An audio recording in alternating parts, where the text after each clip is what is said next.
Hello, my name is Summer Scheid, and my presenter number is 27, and my topic for my presentation is multiplying decimals for 5th grade. The prerequisites that my students should already have are that they should be able to accurately multiply multi-digit whole numbers, and they should already be familiar with decimals to the hundreds place and so on. The time of remediation that I would need to spend with my students would just be going over decimals and showing them examples like the tenths place, hundredths place, hundred thousandths place, and so on.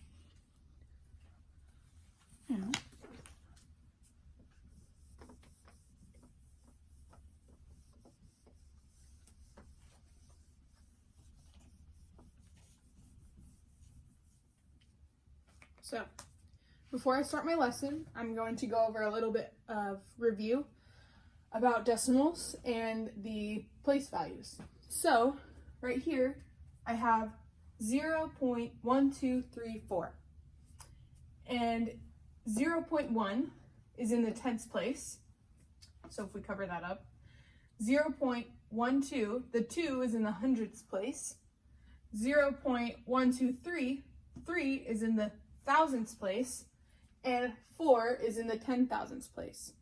And then we also have this 0 up here, which, this is optional. However, if we have a 0 after the decimal place, it would be a placeholder 0.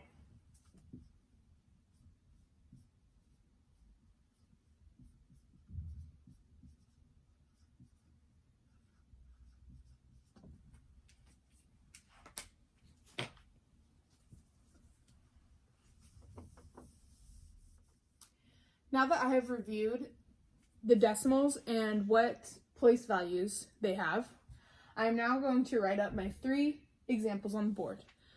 I am first going to recognize to my students that my 3 examples have the same digits. So 203 times 4, 203 times 4, and 203 times 4. However, I will then explain to them that when I place the decimal points into each of these equations, they will have different values. So in the first, I'm going to do 20.3 times 4. In the second, I'm going to do 20.3 times 0.4. And in the third,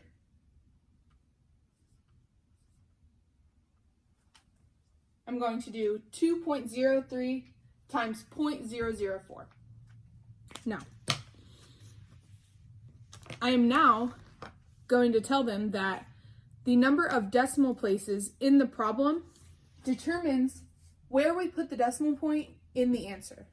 So for example, let's solve the first problem.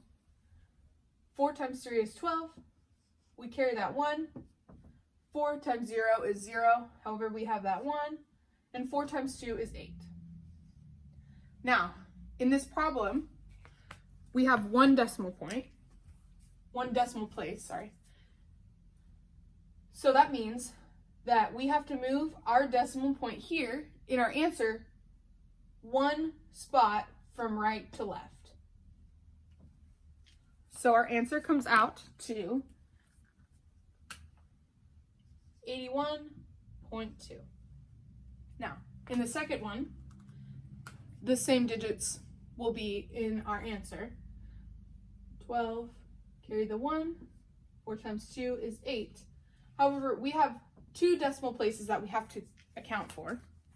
So, we will move our decimal point from the right 2 spaces to the left, and that equals 8.12. Now in our third one, same numbers, same digits. 4 times 3 is 12. 1, 2. However, we have 5 decimal places that we have to account for. So, we will move our decimal point from the right 5 places to the left. 1, 2, 3, 4, and 5. So, we can't leave these blank in our answers, so we have to fill in with placeholder zeros that I mentioned before. So our answer will be 0081. 2.